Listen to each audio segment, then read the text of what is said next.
Hey, welcome back to my channel, Make Lab TV. In today's video, we're going to talk about what happened at the Parliament this week.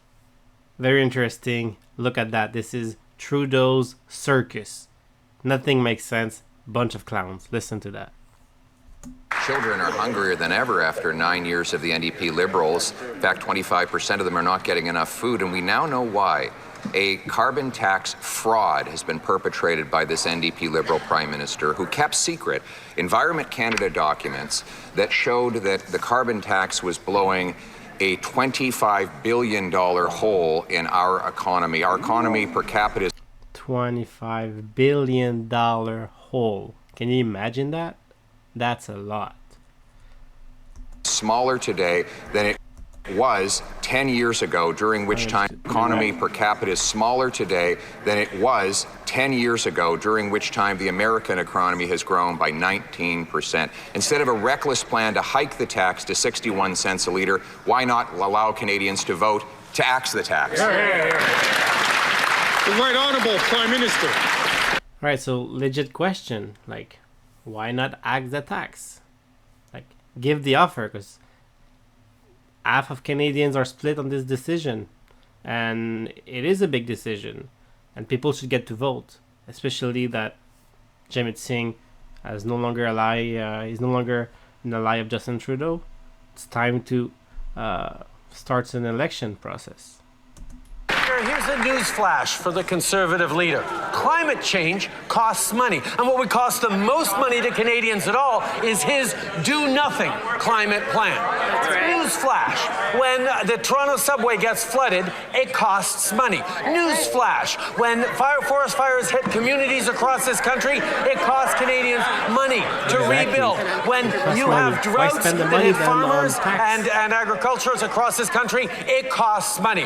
What doesn't cost money is putting money in 8 out of 10 of the money of Canadians' pockets with the Canada Carbon Rebate to support their families and fight climate change. Like, if giving more money to the government will reduce the climate change, it will reduce the temperature, there will be no more fire, there will be no more flood. Come on, there's been flood for 6,000 years. Noah's flood, you ever heard of that? There's been flood for thousands of years. You cannot say that it's always because of the climate change. The climate change has been changing for 6,000 years. So anyways, that doesn't make sense. If you want to give more money to the people to have more money for bad thing that happens, well, at least don't tax them. They will have more money. The Honourable Leader of the Opposition. Mr. Speaker, the Prime Minister just proved my point. His tax doesn't stop floods, fires, or droughts. All it does is create more poverty. This also from a high-flying, high-taxing, high-carbon hypocrite who flew 92,000 kilometers in a fuel-guzzling, tax-funded private jet while he taxes single moms and seniors for heating their homes. Now, carbon tax Carney wants him to put the tax back on home heating oil. Will he reject carbon tax Carney and instead allow Canadians to choose to axe the tax? Poilievre is really strong in those comments. You can tell that Justin Trudeau is just, I'm not sure if he's, he's not standing. He doesn't know his stuff as good as Poilievre does. Speaker, as everyone in here knows, over the past couple of years, I've had lots of great conversations with the NDP, and I know they actually do care about Canadians and about delivering for them. Unfortunately, they have no idea how to do it, and as soon as hard things got hard, they turned tail and ran, Mr. Speaker. Wanted to avoid the criticisms of the mean old Conservatives and tried to save themselves. Well, the reality, Mr. Speaker, is we know that hard things are hard. We're going to continue to deliver progressive solutions for Canadians, because we're going to step up and fight for Canadians and not hide from the Conservatives.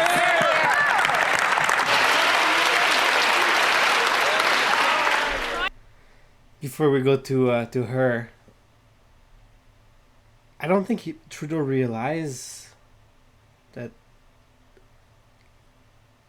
the majority of Canadians don't want to see him there. There's less than 50% of Canadians that would vote for Liberals today.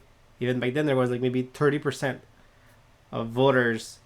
That's how it works in Canada. There's more than just two parties. Let's just say, like, he got like 30% of the votes, but got most of the votes with Prime Minister. And now he's not popular. So maybe 10% of Canadians would vote for him now. That's why he doesn't want to do elections. Prime Minister gave the Finance Minister a real vote of confidence last week as he outsourced the job that she was supposed to have been doing for 4 years and gave it to a man who's not even in the Liberal caucus. First, the Prime Minister tried to fire her in the newspaper, and now she's being shoved aside for carbon tax Carney, a man focused on his own profits and his own corporate interests, who was brought in to serve as the de facto Finance Minister. She's lost her job responsibilities. She's lost her credibility. How long will the phantom Finance Minister endure this humiliation? The Honourable Deputy Prime Minister and Minister of Finance. Mr. Speaker, I am not going anywhere.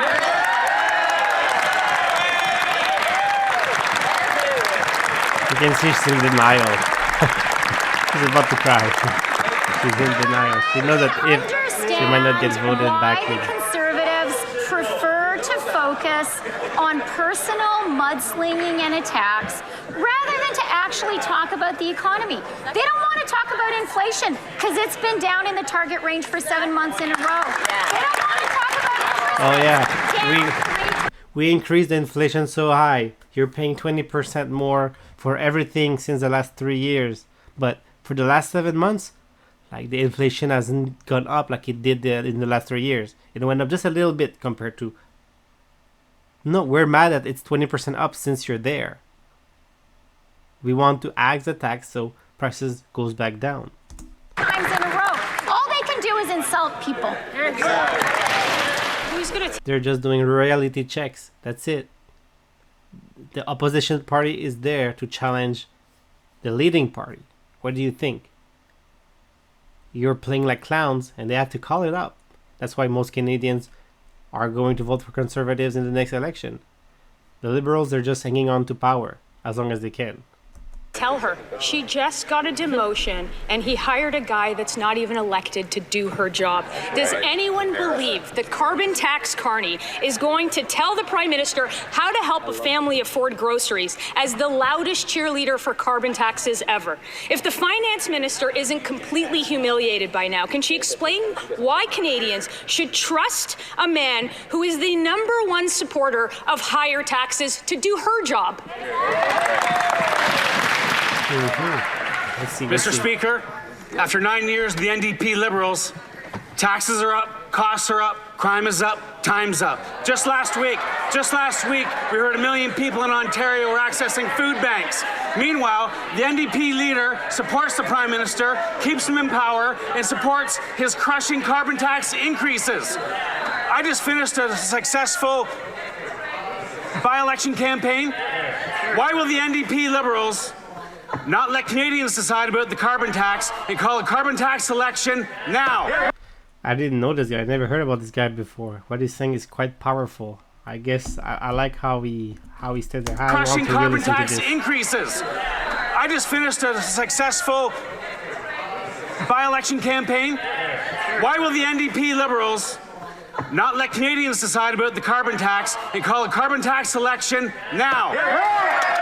Speaker, I'd like to welcome my new colleague to this place.